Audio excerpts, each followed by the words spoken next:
अस्सलामुअलैकुम। पेशी खिदमत है अंबर नाग मारिया सीरीज की अगली कहानी कब्र की सीढ़ियाँ, पहला हिस्सा। अंबर और थ्यूसोंग कोठरी के बरामदे में बैठे बातें कर रहे थे कि अंबर ने कहा, अंदर चलकर नाग की खबर लेते हैं कि उसका क्या हाल है। अंबर और थ्यूसोंग कोठरी में आ गए।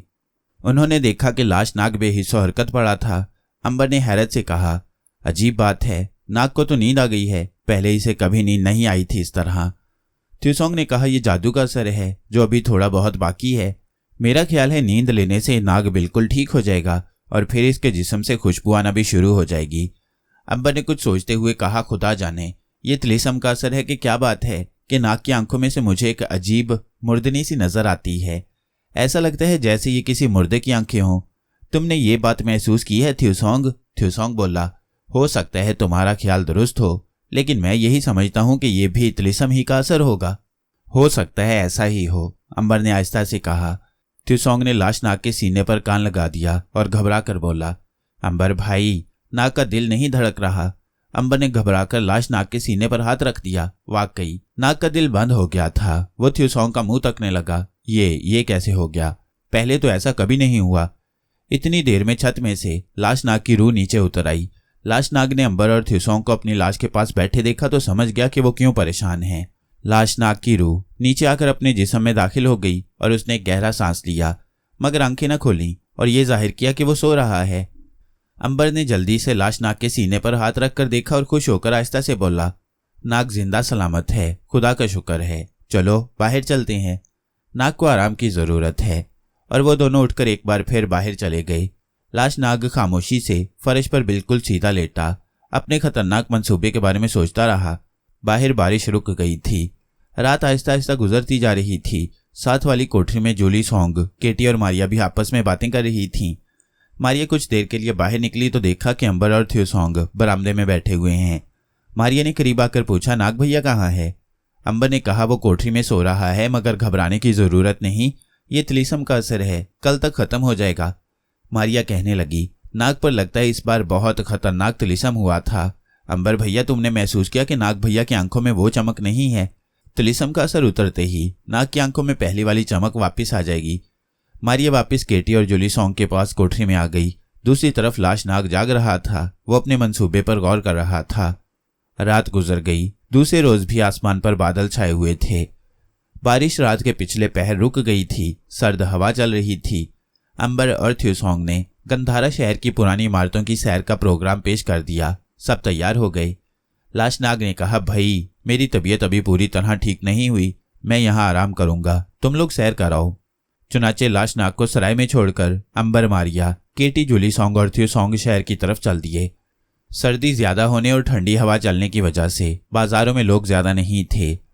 रात की बारिश की वजह से सड़कें गीली थीं। ये सारे दोस्त शहर के एक पुराने बाग में आ गए, जहां एक कदीम इमारत खड़ी थी जिसके मेहराबदार दरवाजे बड़े छोटे छोटे थे। अंबर ने इमारत पर एक निगाह डाली और बोला, ये इमारत मुझे किसी बादशाह या मलका या उसके वजीर या किसी शहजादी का मकबरा लगता है। मारिया कहने लगी, इस मकबरे का अंदाज बाबल की तहजीब से ताल्लुक रखता है। केटी ने कहा, चलो इस इमारत के अंदर चलते हैं। जूली सोंग कहने लगी, वो देखो, इमारत की सीढ़ियों में एक बूढ़ा कंबल ओढ़े बैठा है, उससे पूछते हैं कि ये कौन सी इमारत है। अंबर, केटी, जूली सोंग, मारिया और थ्यूसोंग इमारत की सीढ़ियों के पास आकर रुक गए।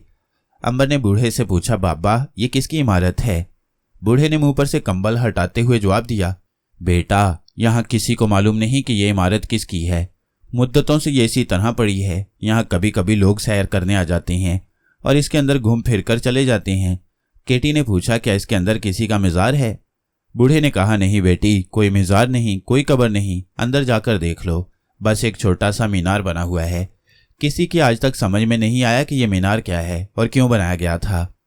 अंबर, जूली सोंग, मारिया, केटी और थ्यूसोंग इमारत के अंदर आ गए। अंदर हल्का हल्का अंधेरा था, मगर ये सब उस अंधेरे में अच्छी तरह देख सकते थे।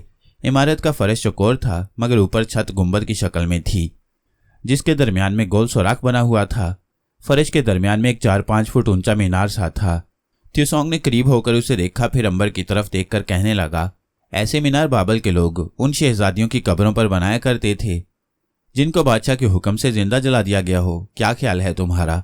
अंबर, केटी, मारिया तारीख से वाकिफ थे। अंबर ने कहा, तुम ठीक कहते हो थ्यूसोंग, मारी और केटी ने भी थ्यूसोंग के ख्याल की तायद की। जूली सॉन्ग कहने लगी, तो क्या ऐसी जगह जलने वाली शहजादी की हड्डियां दफन की जाती थीं? हाँ, अंबर बोला, इस किस्म के मीनारों वाले मकबरे मैंने पहली बार बाबल ही के खंडरों में देखे थे। बाबल वालों का ख्याल था कि जिस औरत या मर्द को बादशाह के हुक्म से जिंदा जला दिया जाता है उसकी रूह भटकती रहती है। जब उसकी हड्डियों को किसी जगह दफन करके ऊपर मीनार बना दिया जाए तो फिर जलने वाली शहजादी की रूह मीनार में से गुजरकर ऊपर आसमानों में चली जाती है। ये उनका ख्याल था। कुछ देर ये दोस्त वहां खड़े मीनार वाली कब्र को देखते रहे और आपस में बातें करते रहे। फिर इमारत से निकलकर बाकी सैर करने लगे। अचानक सैर करते करते जूली सॉन्ग की पुरानी इमारत के तंग मेहराबी दरवाजे पर नजर पड़ी तो उसने देखा कि दरवाजे में से एक स्याह चमगादड़ निकलकर फिजा में बुलंद हुई और फिर गायब हो गई। जूली सॉन्ग ने जब अंबर, मारिया, केटी और थ्यूसोंग को बताया कि उसने अभी अभी अंधेरी इमारत में से एक चमगादड़ को बाहर निकलकर गायब होते देखा है तो किसी ने उसकी बात पर यकीन ना किया। थ्यूसोंग कहने लगा, तुम्हारा वहम है जूली सॉन्ग बहन, क्योंकि चमगादड़ दिन के वक्त नहीं उड़ा करते। अंबर ने भी कहा, हाँ, चमगादड़ दिन के वक्त अंधेरे कोनों, अंधेरे गारों और घने दरख्तों पर उल्टे लटकते रहते हैं, वो रात के वक्त उड़ते हैं। जूली सॉन्ग ने अपनी आंखों से साफ एक स्याह चमगादड़ को पुरानी इमारत के खंडर से निकलते देखा था। कहने लगी, तुम लोग एतबार क्यों नहीं करते? क्या मैंने पहले कभी ऐसा वहम किया है? मैंने अपनी आंखों से चमगादड़ को देखा है। थ्यूसोंग ने हंसकर कहा, अच्छा भाई, देखा होगा, चलो मान लेते हैं, उससे क्या फर्क पड़ता है। जूली सॉन्ग चुप हो गई। मारिया ने कहा, मेरा ख्याल है अब हमें किसी दूसरी तरफ सैर के लिए चलना चाहिए। ये लोग बाग से निकल रहे थे कि वही स्याह चमगादड़ फिजा में गोता लगाकर तेज सीटी की आवाज निकालती जूली सॉन्ग की तरफ लपकी। जूली सॉन्ग जल्दी से नीचे होकर बैठ गई। सब हैरान होकर उसकी तरफ तकने लगे कि उसे क्या हो गया है। थ्यूसोंग ने कुछ परेशान होकर पूछा, क्या हुआ जूली सॉन्ग? जूली सॉन्ग खड़ी हो गई। उसकी आंखें अभी तक फिजा में टिकटिकी बांधे तक रही थीं। जहां उसे स्याह चमगादड़ चक्कर लगाती साफ नजर आ रही थी। उसने बेख्तियार चमगादड़ की तरफ हाथ का इशारा करके कहा, वो देखो, वही स्याह चमगादड़ है जो मुझ पर गोता लगाकर हमला करने आई थी। अंबर, मारिया, थ्यूसोंग और केटी ने फिजाओं में गौर से देखा। उन्हें वहां कोई चमगादड़ दिखाई ना दी। अंबर ने कहा, जूली सॉन्ग, क्या बात है? तुम्हारी तबीयत तो ठीक है ना? जूली सॉन्ग अभी तक आसमान पर छाए हुए बादलों को तक रही थी जहां वो काली चमगादड़ अब गुम हो चुकी थी। उसने गहरा सांस भरा और बोली, मैं सच कहती हूँ, वही काली चमगादड़ एक बार फिर मुझ पर हमला करने आई थी। अब वो गायब हो गई है। अंबर ने थ्यूसोंग की तरफ देखा। केटी भी कुछ फिक्रमंद हो गई कि जूली सॉन्ग अचानक इस किस्म की बातें क्यों करने लगी है।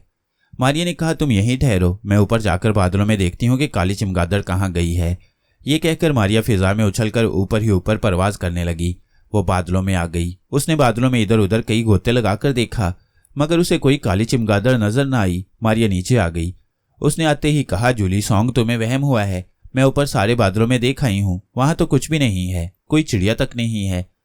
अंबर, थ्यूसोंग और केटी ने भी जूली सॉन्ग को समझाया कि कभी ऐसा हो जाता है कि इंसान धोखा खा जाता है, मगर जूली सॉन्ग इसे मानने को तैयार न थी। वो अब भी कह रही थी कि उसने एक काली चमगादड़ को देखा है और उस चमगादड़ ने उस पर हमला भी किया था। अंबर ने मुस्कुराते हुए कहा, चलो अगर ऐसा है भी तो तुम फिक्र न करो, हमारे होते हुए तुम्हें कोई कुछ नहीं कह सकता। थ्यूसोंग कहने लगा, अगर चमगादड़ ने तुम पर हमला किया था तो तुम्हारे पास खुद बड़ी ताकत है। तुमने अपनी आंख की सफेद रोशनी से चमगादड़ को तबाह क्यों नहीं किया? जूली सॉन्ग बोली, इस वजह से तो मैं परेशान हुई हूं कि उस वक्त मुझे होश नहीं रहा था कि मेरे अंदर कोई ताकत भी है। अब अंबर, थ्यूसोंग, केटी और मारिया को भी तशवीश हुई क्योंकि ऐसा नहीं होना चाहिए था।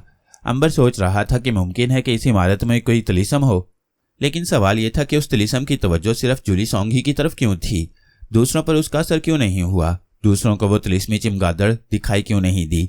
अंबर ने जूली सॉन्ग से इस मौजू पर ज्यादा बात करनी मुनासिब न समझी और बात को बदलते हुए कहने लगा, मेरा ख्याल है हमें चलकर नाग से मशवरा करना चाहिए। अब वापस चलते हैं, नाग हमारा इंतजार कर रहा होगा।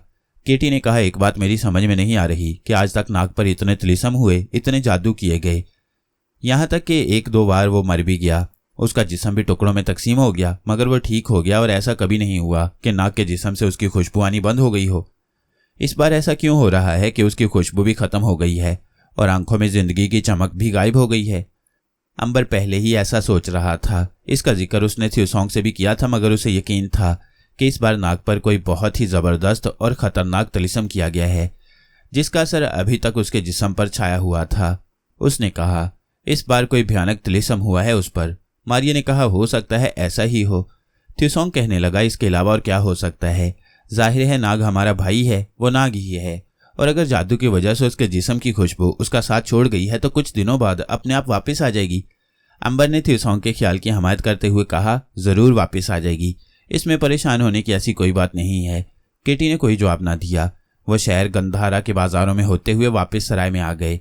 लाश नाग बरामदे में टहल रहा था। उसे ठीक हालत में देखकर सबको बड़ी खुशी हुई।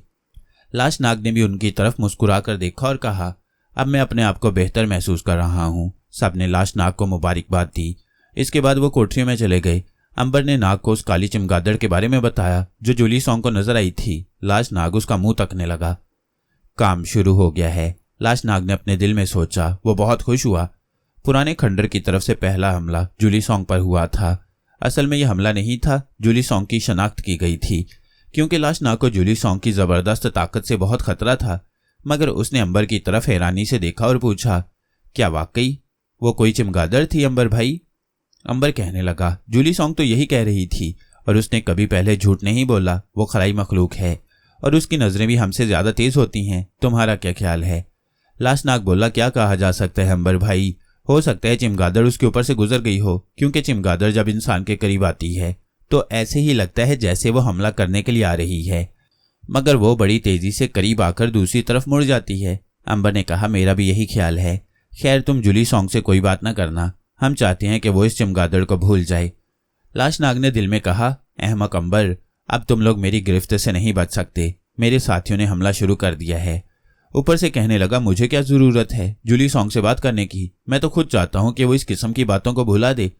अंबर बोला, अच्छा तुम अब आराम करो, मैं थ्यूसॉन्ग की कोठरी में जाता हूँ। लाश नाग चारपाई पर लेट गया। अंबर चला गया तो लाश नाग के चेहरे पर बड़ी खतरनाक मुस्कुराहट नमूदार हुई। उसने उठकर कोठरी का दरवाजा बंद कर लिया। ताक में चिराग जल रहा था। लाश नाग ने चिराग को फूंक मारकर बुझा दिया। उस जमाने की सराओं की कोठरियां अंधेरी हुआ करती थीं और उनमें दिन के वक्त भी चिराग जला दिए जाते थे। हर्ष नाग ने अपने मंसूबे पर गौर शुरू कर दिया। दूसरी कोठरी में अंबर और थ्यूसॉन्ग बातें कर रहे थे कि वहां मारी और केटी भी आ गईं। केटी ने बताया कि जूली सॉन्ग की भी तबीयत चमगादड़ देखने के बाद कुछ ठीक नहीं रही और उसे भी नींद आ गई है, जो पहले कभी नहीं आया करती थी। थ्यूसॉन्ग बोला, फिक्र की कोई बात नहीं, ये महज वहम की वजह से ऐसा हुआ है, कोई थलीसम वगैरह नहीं है। शाम तक आराम करने से जूली सॉन्ग बिल्कुल ठीक हो जाएगी। और ऐसा ही हुआ। शाम के वक्त जूली सॉन्ग सोकर उठी तो बिल्कुल हशाश बशाश थी। सबको खुशी हुई। लाश नाग भी उनके साथ ही देर तक सराय के बरामदे में बैठा बातें करता रहा। केटी कहने लगी, मेरा ख्याल है हमने इस शहर की काफ़ी सैर कर ली है, अब हमें मुल्क ईरान की तरफ कूच कर देना चाहिए। ईरान में इस वक्त एक यूनानी बादशाह की हुकूमत है जो सिकंदर आजम का वजीर था। चलकर देखते हैं ईरान में यूनानी बादशाह किस तरह हुकूमत करता है। अंबर ने मुस्कुरा कर कहा, वो भी सिकंदर आजम की तरह हुकूमत कर रहा होगा, यानी अपने आप को देवता कहता होगा और लोगों से सजदे करवाता होगा, जो बिल्कुल नापाक बात है। मारिया बोली, लेकिन चलकर देखना चाहिए कि वो आखिर ऐसा क्यों करता है। क्यों ना उसे समझाएं कि सजदा सिर्फ खुदा के आगे किया जाता है, कोई इंसान ये मुकाम हासिल नहीं कर सकता। थ्यूसॉन्ग ने कहा, तो ठीक है, कल सुबह यहाँ से कूच कर जाते हैं। जूली सॉन्ग, तुम्हारा क्या ख्याल है? जूली सॉन्ग पूरी तरह सेहतमंद थी। कहने लगी, मैं तो कल की जगह आज रात ही यहाँ से कूच करने को तैयार हूँ। अंबर ने लाश नाग की तरफ देखकर पूछा, तुम्हारा क्या ख्याल है भैया? उन लोगों का वहां से चल देने का सुनकर लाश नाग अंदर से घबरा गया था। वो नहीं चाहता था कि किसी कीमत पर भी ये लोग गंधारा शहर से चल दें। इस जगह तो उसने इन लोगों के लिए खौफनाक जाल बिछा रखा था और उनके जाल में फंसने का वक्त आ गया था। कहने लगा, मुझे कोई एतराज नहीं, लेकिन बात यह है कि मेरी तबीयत अभी पूरी तरह से ठीक नहीं हुई। अगर आप लोग मान जाएं तो मैं यहाँ 2-1 रोज के लिए रुक जाना चाहता हूँ, ताकि मेरी तबीयत पूरी तरह से दुरुस्त हो जाए। मारिया बोली, हम क्यों नहीं मानेंगे भला, क्या हमें अपने नाग भैया की सेहत का ख्याल नहीं है? थ्यूसॉन्ग कहने लगा, बिल्कुल बिल्कुल, हम 2 दिन छोड़कर 1 हफ्ता तुम्हारी खातिर यहाँ रहने को तैयार हैं। जूली सॉन्ग पर अभी तक काली चमगादड़ का कुछ कुछ खौफ सवार था। वो इस मनहूस शहर से जितनी जल्दी हो सके निकल जाना चाहती थी। उसकी छठी हिस्स उसे अंदर से खबरदार कर रही थी कि यहाँ रहना ठीक नहीं है, यहाँ से चली जाओ। मगर अपने बाकी साथियों के आगे वो भी मजबूर हो गई और लाश नाग ने उन्हें मजीद 3 दिन इस सराय में ठहरने पर राजी कर लिया। जूली सॉन्ग चुप हो गई। उस रात लाश नाग ने अंबर से कहा, अंबर भाई, अगर तुम बुरा ना मानो तो आज की रात भी थ्यूसॉन्ग वाली कोठरी में आराम करो। मैं अकेला सोना चाहता हूँ, क्योंकि अगर मेरे पास कोई होगा तो मेरी आंख खुल जाएगी। अंबर ने नाग के कंधे पर हाथ रखते हुए कहा, कोई बात नहीं नाग भैया, तुम अकेले आराम करो, मैं थ्यूसोंग के पास चला जाता हूँ। अंबर थ्यूसोंग की कोठरी में चला गया।